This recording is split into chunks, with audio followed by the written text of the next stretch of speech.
असंभव कुछ नहीं होता दोस्त, ये परिकल्पनाएं हैं खाली। और मैं आज तो आपको बहुत ईमानदारी से और 12 साल के तजुर्बे का निचोड़ निकाल के बता सकता हूं कि इस दुनिया में असंभव नाम का कोई शब्द होता ही नहीं है। इंसान कभी भी चंद्रमा पर नहीं पहुंच सकता, पृथ्वी विज्ञान की अधिकतम सीमा है।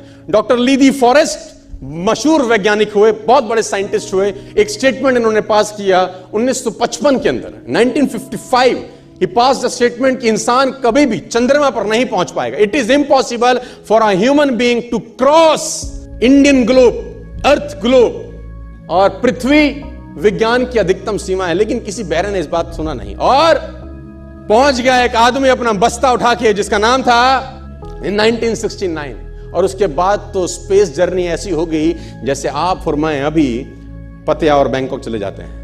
लॉर्ड केल्विन बहुत बड़े साइंटिस्ट हुए, उनका स्टेटमेंट आया कि सिर्फ पक्षी उड़ान भर सकते हैं, हवा से भारी मशीन का उड़ान भरना असंभव है। इट इज इम्पॉसिबल कि हवा से कुछ भी भारा हो और वो उड़ सके, क्योंकि ग्रेविटी उसको गिरा देगा। लेकिन तमाचा मारा इन लोगों ने, तमाचा मारा और लिख के दिया कि हमने साइकिल के स्पेयर पार्ट से इंसानों को पक्षी बना दिया।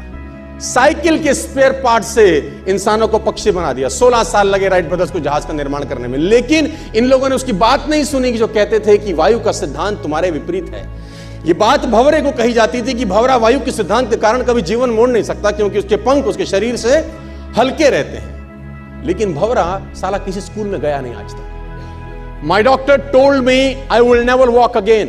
मेरे डॉक्टर ने मुझे कहा कि तुम कभी चल नहीं सकोगी। My doctor told me you will never walk again.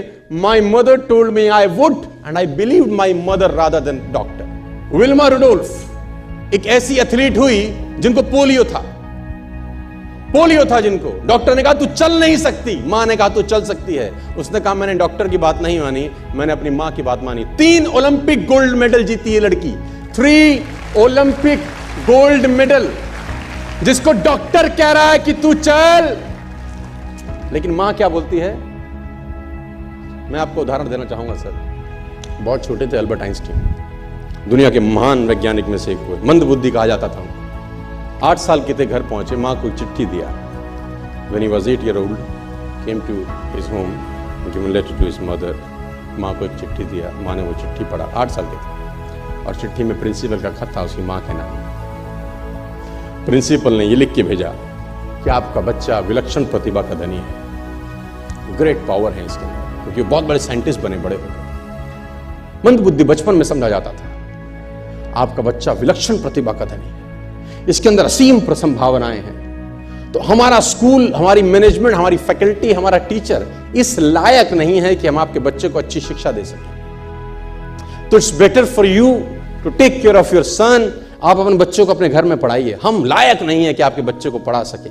और उसकी मां ने पढ़ते पढ़ते आंखों में आंसू ले आई और उसने बच्चे को कहा कल से तू स्कूल नहीं जाएगा, मैं तेरी परवरिश घर पे करूंगी, क्योंकि तेरा टीचर तुझे इस लायक नहीं समझता। मतलब वो अपने आप को इस लायक नहीं समझते। बच्चा खुश हुआ, मोटिवेट हो गया और लग गया। उसकी मां का निधन हो गया। वो अल्बर्ट आइंस्टीन बहुत बड़े साइंटिस्ट हो गए। अल्बर्ट आइंस्टीन जब बहुत बड़े साइंटिस्ट हुए तो मकान शिफ्ट कर रहे थे अपना, और जीवन का सच्ची घटना वो अपनी ऑटोबायोग्राफी में लिखते हैं कि जब मैं मकान शिफ्ट कर रहा था तो एक ड्रॉस के अंदर मुझे वो व्हाइट कलर का पेपर फोल्डेड अवस्था में मिला। मुझे समझ नहीं था कि क्या है। मैंने उसको फोल्डिंग अवस्था से मिट्टी को हटा के जब खोला तो वो उस टीचर का लेटर था जो बहुत साल पहले टीचर ने मेरे हाथ में दिया था और मैंने अपनी मां के हाथ में रखा था। अब वो बड़ी उत्सुकता के साथ उस खत को पढ़ने लगे। जैसे उन्होंने खत पढ़ना शुरू किया और वो जार जार होकर रोए। उसमें लिखा था कि तुम्हारा बच्चा मंदबुद्धि है, ये हमारे स्कूल के लायक नहीं है, इसको आज के बाद हमारे स्कूल में मत भेजना, इसकी परवरिश खुद किया। मां ने उल्टा पढ़ा कि नहीं, ऐसा नहीं है, तू सब कुछ कर सकता है, तेरे हाथ पास पावर है, तेरे में प्रतिभा है, यू कैन डू वंडर्स। दोस्तों, इस दुनिया में किसी की बात मत सुनना। नेवर एवर बिलीव एनीबॉडी कि जो तुमको बोले कि तू नहीं कर सकता, कान पे मारना, बोला साले तू नहीं कर सकता, हम करेंगे।